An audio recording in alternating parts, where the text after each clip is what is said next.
Hi everybody, welcome back to the Intercooler podcast with Dan Prosser and Andrew Frankel, episode 201. Andrew, a sort of magazine-style show this week because there's an awful lot that we want to catch up on. It's been a busy start to the year, but particularly over the last couple of weeks, there's just so much going on that I really want to cover a lot of ground with this episode. Cool. We have just had the first round of the 2024 Formula One season, Bahrain Grand Prix. The idea was to discuss the Grand Prix and talk about...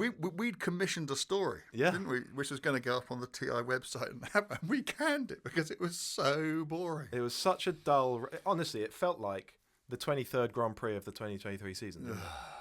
It seemed like nothing had changed. Nothing has changed. Which was properly deflating after all winter. After a boring season, all winter, you think this one's going to be better. Yeah, and testing said one thing, but then we went through all those, first practice and second practice when Lewis was quicker, and we thought, oh blimey, and the Red Bulls, and then suddenly, actually, and the most demoralising thing was, it wasn't the fact that he was pulling away at whatever it was, half a second lap or more. It's just when he put on that spare set of softs, which he didn't even need in qualifying, and then went like a second and a half quicker than anybody else. And there's that old adage, isn't there, that if you're smart, you win a race at the slowest speed you can. And he just gave us a glimpse of what he and that car can do. Yeah, I don't think we're going to be talking much about Formula One this year. I hope I'm wrong. I really do hope that there's something about that circuit and that other people will get their shit together. I think there are... I'm probably just grasping at straws here, but clearly Red Bull would have started on their 2024 car before anybody else because they would have known from the first race that they had the championship in the bag. And so maybe others, their pace of development will be greater. Mercedes-Benz have an all-new car, so clearly you can develop a new car quicker than you can develop a project that you've already been working on for 2 years. So you would hope them to come on a bit. Ferrari showed signs of some promise. Clearly, Max Verstappen is going to be the world champion. And I think what you should do, if you want to enjoy Formula One this year, just pretend Max doesn't exist. Okay, and pretend he's in one race and everybody else, and then I think it'll be really interesting. Because I think the battle between the Mercedes and the Ferraris and the Astons and the McLarens is going to be an interesting battle. And all you have to do to make Formula One fun again is just forget one car. It's such a pity, though, isn't it, that we have to trick ourselves like this? Yeah, absolutely. To try and enjoy this thing. Yeah. But I think it's worth talking a little bit about the pickle that Formula One has got itself into. How to get out of it. Because the point of these new ground effect regulations introduced at the start of 2022 was to promote racing. Yep. So that allow the cars to follow one another closely so that we got better racing. Yeah. And I think there probably are some statistics that show overtakes are up 40% or something. Yeah, and the idea was that you develop your downforce under the car rather than over it, so you don't get this filthy air spilling off the rear wing, and therefore cars are able to follow other cars more closely through corners, and then they're close when they come onto straights, and then with a bit of DRS you can get past. That's the theory. That is the theory. And perhaps it's been achieved to some degree or another, but what it hasn't done is made Formula One more exciting to watch. No, not at all. And... I guess what you don't know is what it would be, how even more boring than it is, it might be had they not made the rule change. And if cars couldn't follow. Actually, I'm not sure it is. But 2021 was so exciting. 2021 was so exciting. Yeah, you're absolutely right. But is that because of the rules, or is that just because you had two very closely matched cars? Well, this is the point that I wanted to make. So it's admirable that they worked so hard to promote closer racing with a new set of aero regulations. I get that. It was an important thing to do. But all of this has made me realise that is secondary to one other key point, which is that one way or another, the regulations have to be conceived in such a way that make it far more likely that you've got at least two teams at the front with almost equal machinery. That, for me, for the next set of regulations coming in 2026, for every other set of regulations that comes down the line, somehow finding a way to ensure that we have more than just one, that we have two teams, 4 cars competing on at least a level playing field, so that we do not necessarily know who's going to win the race, so that we do not necessarily know who's going to win the championship. It is, for me, the single most important consideration. But the problem is, and this literally dates back to the dawn of Formula One, where in 1950 Alfa Romeo won every single race. Yeah. This problem is as old as F1, as motor F1. racing, yeah. And and we can remember. Well, you probably can't because you were 2, but I can remember 1988 when McLaren won 15 out of 16 races. And if there'd been a 23 race season as it was last year, they would have won 22 out of 23. They would have done exactly what Red Bull did last year. And in all those, whatever it is, 74 years, the problem has no one has found a solution. So, I mean, how radical are we prepared to be? I mean, is that terrible acronym BOP? Yeah. Should that be heading in the I can't see any other way of doing it other than, and I hate the balance of performance. I hate some of the iniquity it causes, particularly in sports car racing, and I've talked about this on the podcast many times before. But there comes a stage, doesn't there, when you're not dealing with what's a good thing to do. You're dealing with least worst options. Yeah. The lesser of the two evils. And I hate the idea that just because one team does a better job than anybody else, and that's what we're looking at here now. This is no criticism of Red Bull or Max Verstappen or anybody else. They're just doing their job better than anybody else.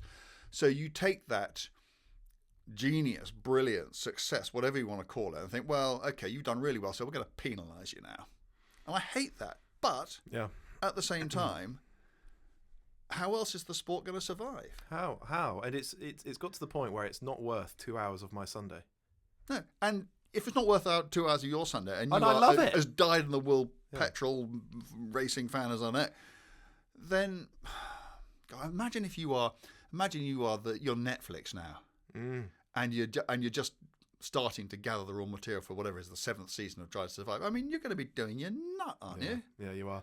But also, if you're Formula One, because I think there is some data to show that the US audience switched off a bit last year. They did. You hear stories, don't you, about half-price ticket sales at some of the latter races in the US and that sort of thing. Yeah. And it seems that we've got another year of it, at least another year, maybe 2 more years. And if you're Formula One, you're surely thinking, goodness me, this is going to cause some damage. And I think back, you mentioned Drive to Survive. Yeah. And there's a NASCAR equivalent. I think it's called Full Speed. Yeah. It's on Netflix. It's a good watch, actually. And I've never watched a NASCAR race in my life, which I need to put that right, actually, particularly having watched this documentary. But it just... So we know the US audience is enormously important to Formula One. And the US has its own homegrown racing series, Indy, NASCAR. And particularly NASCAR, and I realise this now having watched this Netflix documentary. The racing... And it's massively popular, isn't it? It's massively popular. They might only be going left, right, on these ovals. But they are racing, and they are... so close for hours and hours, and they're not nose to tail. They're side by side across the finish line at 200 miles an hour after hundreds of miles of racing. But that's because they're all in the same car. Essentially, you have a formula where you have silhouette bodywork on a. Somebody's going to come on and scream at me and tell me that you know nothing about NASCAR and you're talking rubbish. But my understanding is that you have a spec chassis and a spec engine, and you put silhouette bodywork on it, depending on whether you support Ford or GM or Toyota or whoever. And then you put the best person in it you can, and off you go.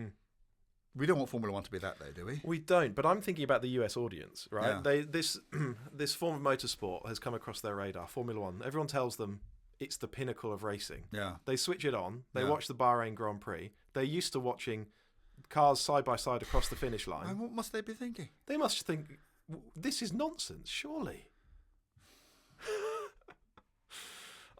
Something has to be done. Everybody out there, let us know what you think. How do you, without unfairly penalising success, how do you take Formula One and make it more interesting? I mean... Yeah, I'd look at anything. I'd look at reverse grids. Yeah. Just flip a coin, and whatever you do. Some people say you can't do that because it's completely artificial, but Formula One's completely artificial. DRS is completely artificial. There's so much about Formula One which is already artificial. So that bird has flown. So what I think occasionally just completely random, get a computer to randomly draw. And so everybody goes through qualifying, and Max is on pole again, and then suddenly the computer goes, excuse me, actually, Max, you're 20th.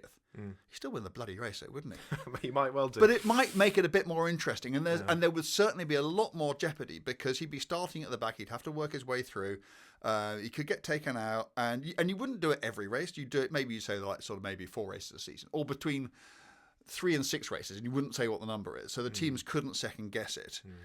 And it's a bit of a pantomime, but it's got to be better than falling asleep, hasn't it? I agree. I clearly the ideal here is that the teams competing at the front of the grid are on a sort of level footing, and it naturally happens that way, and the cars can follow and overtake each other. But it hasn't worked out that way. They've been fiddling with the regulations for years, and it hasn't worked out that way. And the rule book gets thicker and thicker and thicker. The idea being that eventually you prescribe everything that could possibly make a big difference out of the rule book. But even so, even now, Red Bull just have something. They have this ability, and it's not just, I don't think they've got a more powerful engine, but they have this aerodynamic efficiency, which, allows the car to go quicker over a lap. But better than that, it has the most extraordinary ability to make the most out of DRS. And it does all of that without killing its tyres. It's extraordinary, isn't it? It is. The way that car works. Because if it just did one thing better than anything else, if you just thought, okay, fine, well, it's just unbelievable in slow corners. Well, the other teams could think, well, okay, well, maybe it'll be unbelievable at something else. But it is so much better everywhere, or almost everywhere. I think the only places that it struggles a bit is on really bumpy circuits, isn't it? Was it Singapore last year they didn't win? Yeah. And that was a real outlier circuit for them. Other than that, they're gone. It's not promising for the rest of this season. Maybe the others will get their act together. Or plough up all the tracks. Yes. Make them like Indian cricket wickets. Something. Yeah. Something, please. I just want to mention quickly Lewis Hamilton to Ferrari, because we haven't had a chance to talk about that. Have we not? No. Okay. The biggest news story from F1 this year so far. Yeah. Did you see it coming? How surprised were you? Actually, we were standing in a car park when we were. When we were on a job. We were doing a shoot, weren't we? Yeah. I was completely surprised. Yeah, completely surprised. I mean, okay, he has talked about it before, and he has said, everybody wants to race a Ferrari, wouldn't it be nice? But he's also said, I see myself seeing out my career at Mercedes-Benz. Yeah, he said both, hasn't he? Yeah, So and I do wonder how Toto and the rest of the team are going to have taken this news, because one of the other things that was absolutely agreed, and I think it's actually even on Drive to Survive, is that whatever either Lewis or Mercedes did, it would be done with full knowledge of the other. Yeah. No one would ever drop a bomb on anyone. And Lewis appeared to have dropped a bomb. He's done that. The curious thing is, and this has been overlooked in all the discussions around it so far, I think. So Mercedes and Lewis signed a new contract in August 2023 for the 24 and 25 seasons. Yeah. But with 25 being an option. Yeah. Yeah. But nothing for 26. They wouldn't give him a contract for 2026. Succession planning. Because they had this extraordinary 17-year-old Italian driver, Andrea Kimi Antonelli, who is said to be the next Lewis, the next Max. Yeah. And they didn't want to risk losing him by offering Lewis a 3-year contract. So as far as Lewis was concerned, there was no guarantee he was going to have a Mercedes seat for 2026. And everyone's looking at 2026 as an opportunity to win a title. Yeah, because everybody has already decided that while the rules are the rules, which is last year, this year, and next, kind of, it's already gone, hasn't it? The horse has bolted. Yeah. So, from Lewis's point of view, he couldn't assume he was going to be in a Mercedes for 2026. Maybe Lewis assumed that he wasn't going to be in a Mercedes for 2026. And then Ferrari come along. And then it's much more understandable. Ferrari come along. Yeah. Here's a contract that takes us through 2026. Yeah. And we're a works team, and we build our own powertrains, which is what you need, really. Yeah, it's a no-brainer. And maybe Ferrari have shown him some things and said, look, between you and me, we've got this. And he's thinking, well, that's all rather interesting. Well, it is and it isn't. I think it's really brave. Yeah. And maybe he felt he didn't have a choice. Well, I suppose the choice would be to leave Formula One. But he's not going to end up in a Red Bull. No. That's clearly not going to happen. Aston Martin and Ferrari are great teams, and they're clearly going places. And but if you want to win a world championship, and let's not, forget what is going on here, which has got, I'm sure Ferrari are paying him an absolute fortune, but it's all about that 8th title, isn't it? Yeah. And where Lewis thinks he is most likely to find it, and it is Ferrari, but. There's the age thing. Okay, Alonso's doing fantastically well, whatever it is, 42, 43.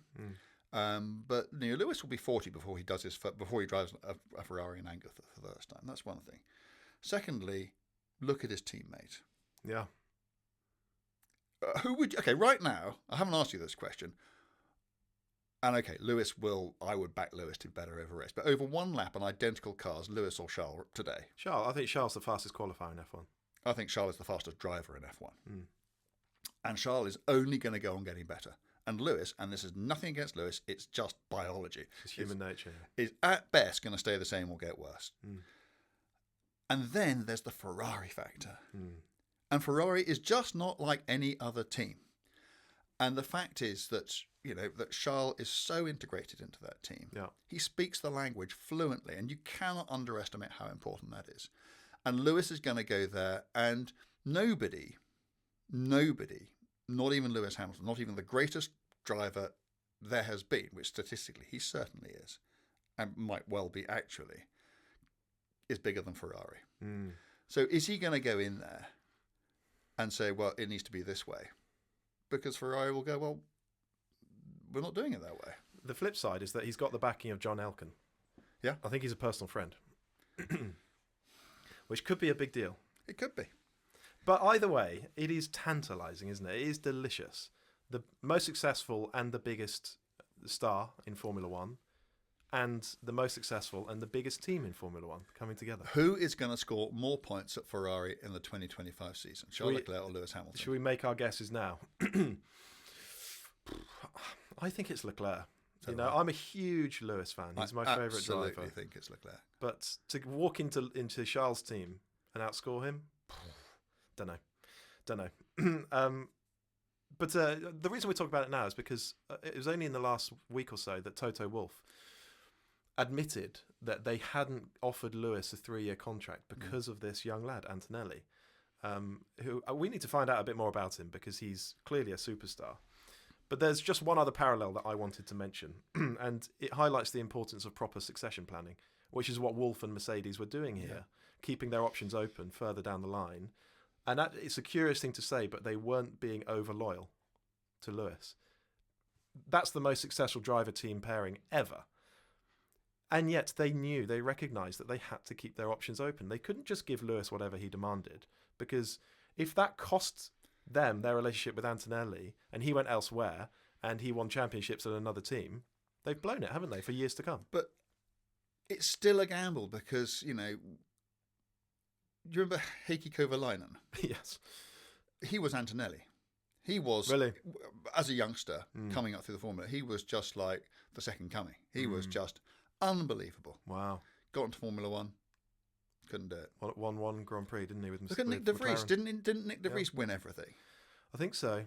Well, he won plenty on his way up. Plenty. But it is extraordinary to me that people can look at a 17-year-old who's only raced up to F3 and say he's the next one. Yeah. And maybe he is. But and some, look at Lewis being the prime example, do exactly that. And they come in and they beat their double world championship winning teammate in their debut season. That's what Lewis did to Alonso in 2007. Yep. And then others come along, and despite everything, despite all the evidence before your eyes that this guy is going to just make everybody else look like, also rounds, it doesn't happen. But sometimes it's Anyway, back to this point about succession planning. So it was in 2011, Citroën World Rally Championship, the two Sebastians, Loeb and Ogier. Loeb, the incumbent, then a 7 or 8 time world champion, superstar. And Ogier came in the same team and gave Loeb a really hard time. Yeah. Ogier won 5 rounds of the championship that year. He only finished 3rd in the end, but he was neck and neck with Loeb for a long time. And the two fell out.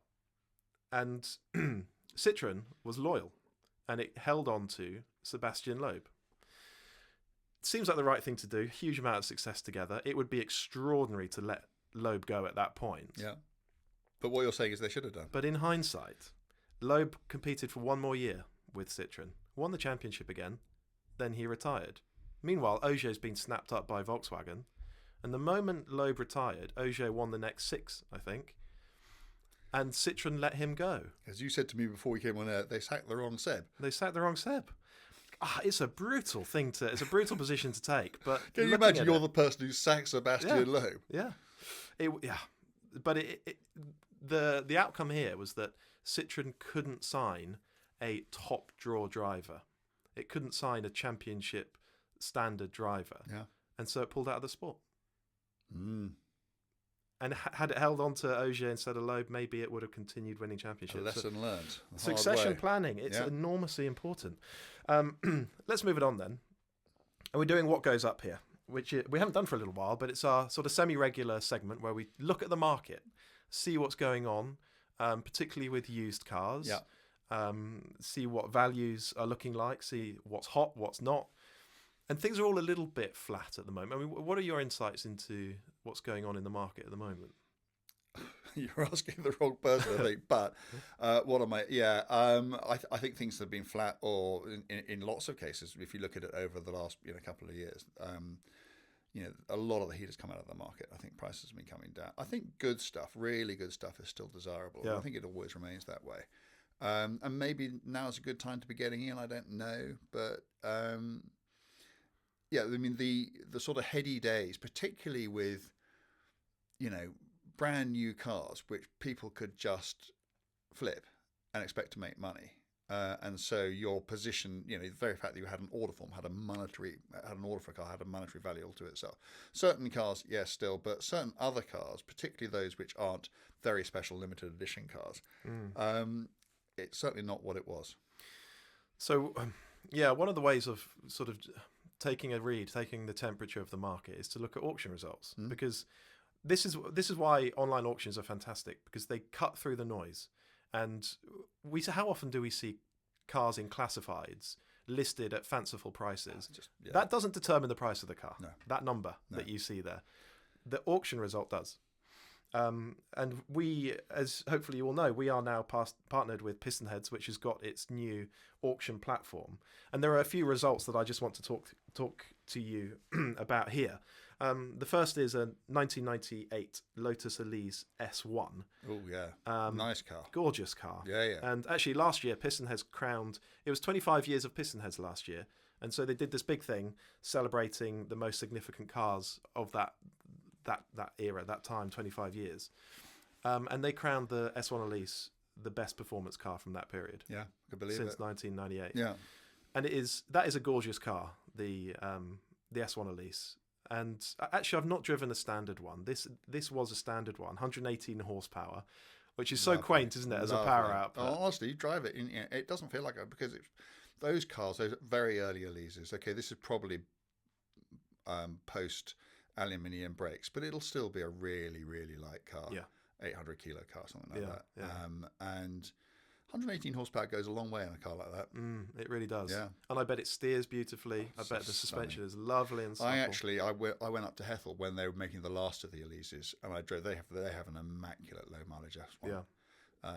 And it was wet, and I had that, and the last one, I preferred the S1. Really? Yeah. Wow. Gosh. Just as a thing to sort of, as an ownership proposition, the more one, it was massively more well equipped, and it would have been easier to live with. But to have in the shed at home, but just to go and skid around a wet track, the S1 was just more fun. God, I think they're gorgeous things. This one had 62,000 miles. Yeah, sold for just over 14,250. I think that's a lot of car, and it's not going to shed money from that point, is it? And also, so much, particularly with cars like that, and we must always say this with all old cars, but particularly with cars that are, quite low volume, a little bit old, not made by manufacturers that make bazillions of cars. The history is so important. But if that's a nice car that's got a known history, the 62,000 miles is fine. Those K-series engines, if properly looked after, are pretty good. That's a lot. Gorgeous car. Yeah. So a couple more that I want to talk about. There was a 2010 Subaru Impreza SGI Cosworth CS400. Do you remember that one? When Subaru did a very limited edition car with Cosworth. And of course, you assume they do that sort of thing with ProDrive, don't you? The history that those two organisations have. I'm presuming from the name this was a 400 horsepower car. Yeah, 395 bhp, 400 PS. Yeah. It's the hatchback one. One of just 75 such cars. So it is a properly rare car. I bet it's rapid as well. sold for 27,750, which, do you know, I wouldn't have guessed that they'd be worth that kind of money. But I guess with only 75 built and there's still a huge following. I think that's what you're paying for, isn't it? Yeah. You're paying for the exclusivity. It's The not, rarity. if I'm completely honest, a kind of car that I would spend that amount of money on. But I haven't driven one, so what do I know? Sure, but there are plenty of people out there who love that sort absolutely. of thing, aren't there? Yeah. And this applies to the next car I want to talk about as well. But it's a good example of a car that works at auction, because who knows what something like that's worth? 75 of them out there.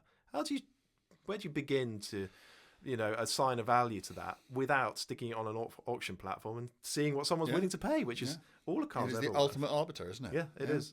And particularly for the last one that I'll mention. Do you remember the Tommy Kyra? The Tommy Kyra ZZ? ZZ. Yes. Oh my goodness. So yes, I do. Pistonhead's had one, a 99 car, a race car actually, on the auction platform. Sold for 17,750. I mean, you could tell me that sold for 7,000 or 70,000. That's right. And I wouldn't know whether it was cheap or expensive. Yeah, you just wouldn't know, would you? No. Actually, there will be a road car on the Pistonheads auction platform soon, a Tommy Kyra road car, which is a cool thing to look out for. I never drove one. I couldn't tell you a thing about it. Do you know what? I didn't really know anything about them either until I started reading up on them. But only about 200 ever made. But we probably all did drive them on Gran Turismo 2. Speak for yourself. I'm too old even for that. So it's an extraordinary looking thing. It's kind of somewhere between a Radical and an Elise. It's a Japanese car. Yeah.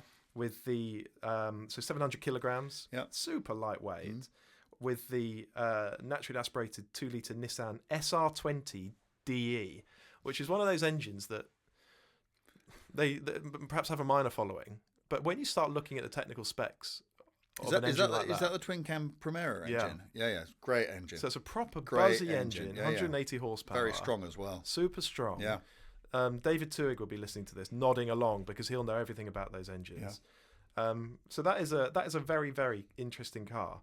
And as I said, there is a road car coming along soon. So we'll have to keep an eye out and see what those things are worth. Now, remember, if you're looking to buy or you're just browsing, visit pistonheads.com/buy/auctions or click the link in the description to see what's on the platform right now and what's sold recently. And if you're thinking of selling your car on Pistonheads auction platform, visit pistonheads.com/sell/auctions or click the link in the description. And please remember to tell them that the Intercooler sent you. Yes, that's very important. That's very important. I just want to reflect briefly, Andrew, on last week's podcast. Oh, yes. Mr. May. Mr. James May. Yeah. A big deal for me. I had a great time. I'd never met him before, so it's fantastic to spend a bit of time with him. He's an old friend of yours. But it's gone down well, that episode. People have been talking about it a lot. Yeah. The video has had close to 300,000 views in a week. As we record this, yeah. Which is, for a 90-minute video with 2 camera angles, I think that's extraordinary that it's done that. Yeah. So if you haven't listened to that episode yet, it's available on all the usual podcast platforms, or you can watch the full thing on YouTube. But he's kind of a breath of fresh air, is James, actually. And I think what I most appreciate about him is that he's got a very broad perspective on the car world.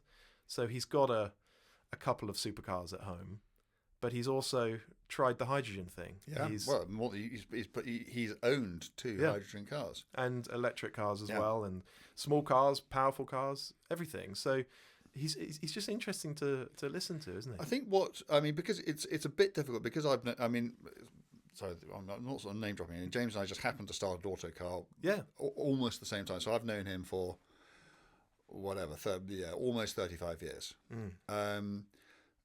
So when we talk, it's like you're talking to somebody that you've known for 35 years, and and we've been good friends. But what people who listen to it, who I've spoken to, have said is that he seems to be completely himself and that's how it came. To me, I kind of forgot that we were recording a podcast. I was just having a chat with a mate. Yeah. And that really is. I mean, that is him. That is James. And I think that there is a sort of, I don't know. I'm proud that he felt sufficiently relaxed and enjoyed himself to talk as freely and openly as he did about such a wide range of things. Yeah. Everything from his early life to to the Grand Tour. And I think hopefully it just came across as being a good chat between like-minded, for want of a better word, petrol heads. Yeah, I'm sure it did. People are very kind about it, and I appreciate all the feedback, everyone. Thank you ever so much. If you haven't listened, you really must. But we're going to do more, aren't we? We're going to get guests on more often. Yeah, we just recorded one. We did. We've just recorded one that I won't give away just yet. But next week we've got Tiff Needell coming on. Tiff, he's always such good value. Always such good value. So that'll be really good fun. Yeah. So let us know if there are some guests that we absolutely have to get on. Get in touch. And while you're doing it, if you're doing it on Twitter or on Instagram or something, tag them as well. That helps, actually. That does help to make these things happen. We can't escape the unusual engine configurations chat. Yeah, this was like one of those podcasts I did where you and I realised we kind of got a podcast recording. We haven't got an idea on our head. I think you came up with it, didn't you? I think so, yeah. Yeah, and you just go unusual engine configurations. And I go, that sounds interesting. And I thought about, W12s and W16s, and I even came up with a W18. Yeah. But actually just scratching the surface. And particularly if you go beyond the world of the car, which we can do on this podcast every so often. Oh, yeah. And we came up with all sorts of weird shit, didn't we? X24. And this triangular engine. Remember the triangular engine, which was... Yeah. Unbelievable. I mean, with 3 crankshafts, and it was just, It went down really well, didn't it? It did, but people keep getting in touch saying, you didn't mention this one, and then, of course, we have to go and talk about it because it is that fascinating. But I bring it up now because last week, Bugatti announced that it's ditching the W16 for its next hypercar in favour of a V16. V16. Whoa, that's cool, isn't it? In this, you just assume that something... I know it's been done before, but... I don't know whether it's going to be cool or not. I mean... Auto Union had a V16 race car in the 1930s. Yeah. Cadillac had a V16 road car in the 1930s. BRM had a spectacularly unsuccessful V16 race car in the early 1950s. It's been done before.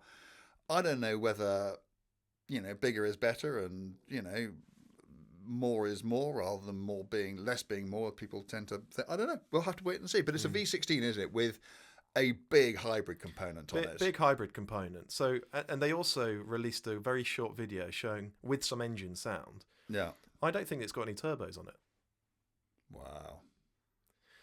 Hence the hybrid component, maybe. So it sounds, presumably, then it could sound amazing. Yeah. I have had a conversation with someone, and let's just say this is a person who kind of knows, and he's a bit sceptical about it. Really? Yeah. Interesting. Bit skeptical about Bugatti going over, because my understanding is I think it's going to develop at least as much power through the hybrid as it does through the ICE engine. And we'll have to see, won't we? Hopefully we'll get to drive it one day. I do wonder what the advantage is because we know the packaging benefits of a W16. It's a much more compact engine. Placing 2 banks of 8 cylinders. It's not easy, that. I suspect what has happened is, is it a coincidence that this has happened at the same time that Bentley have canned their W12? And I suspect that within the Volkswagen group, there is either a directive that doesn't work anymore, or there are part suppliers who've been told not to supply, and there's just not enough.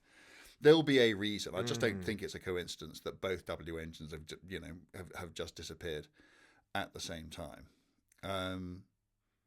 But, a V16, if it is naturally aspirated, I don't know. If it's small and it's really revvy, that could sound unbelievable. Wow. It could be interesting.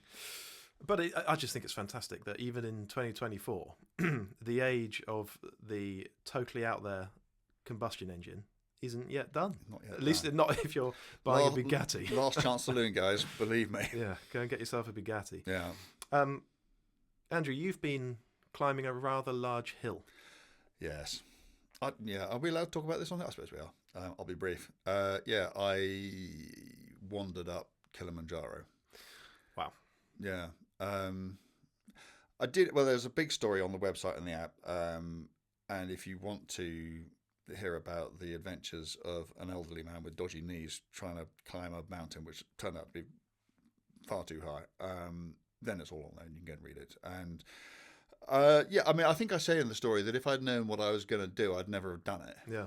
Which is not to say that I regret doing it, but it was just because it's, because quite a few people do it, and because in Everest terms, it's not that high. It's 19,300 and something feet, which means it's not quite 6,000 meters, whereas Everest is 8,000 meters. Yeah, but I think 29,000. But I think that demonstrates how tall it is. It's 2/3 of the way up to. Well, the top of Everest. maybe that is another way of looking at it. And I think what I didn't really focus on was that people who go and climb Everest tend to spend a very long time acclimatizing, so that their systems are teeming with red blood cells, and that makes all the difference. And we took one of the longest routes you can take to get up Kilimanjaro, but still nothing like enough time to acclimatize properly to the altitude. And yeah, I mean, I actually really, really enjoyed the first 5 days where you're just basically just hiking to ever higher. But then the last bit where you have to get from a camp to the summit and back to below that camp in a day. So just as a little idea, it's 2.5 miles, I think, from the camp to the summit, and it takes 7 hours to walk it. Yeah. And by the time you're at the top, every single thing is difficult. Some really basic things are so difficult you can't do them. Like I had a slightly loose bootlace. I couldn't bend down to retie. I literally just didn't have the energy to tie a shoelace. And that's not me exaggerating for effect. That is absolutely and literally the case. It's altitude, isn't it? It's altitude. I mean, I was very lucky. I didn't get sick at all. I didn't have any of the nausea or stomach cramps or diarrhea or any of the stuff, the traditional hallmarks of altitude sickness. I just couldn't breathe. And, by the time you get that, you've been on the road, you've been on your feet for the best part of a week. And yeah, it was so much harder than I thought it was going to be. Far and away the hardest thing that I've done. And I'm really pleased to have done it. But that but actually getting to the summit, other than the sort of, I guess, the pride of standing there and thinking, bloody hell, at the age of 58, I have somehow managed to drag myself to the top of this thing. There wasn't much to be enjoyed about that. And it was only a day and a half later when, you descend however many thousands and thousands and thousands of feet it is in a day and a half, by which stage your knees are pretty comprehensively ruined. But you get out the final gate, turn right, and there's a bar. And you sit there with your mates, as I did, and you think, well, I'm just going to have one, because you're heading off to lunch and you'll think, well, I'll have a few beers then. But one turns into 2, into 3, into 4, and whatever, with all your friends. And only then do you begin to sort of get your head around, because it's over. Only then can you really mentally afford to think about what you've done, because up until that moment, you've still got stuff to do. And when you've no longer got anything to do other than drink beer and get on a bus, then that is wonderful. That is utterly wonderful, because you're there with your people who you didn't know a week ago who now feel like close friends, sharing this mutually extraordinary adventure, and all the danger and all the effort and the pain and the exhaustion is kind of gone. And actually, of all the things I'll probably remember most fondly about climbing to 19,341 feet is being back at the bottom, not having to do it anymore. Yeah, I can well imagine. But the sense of achievement must be enormous.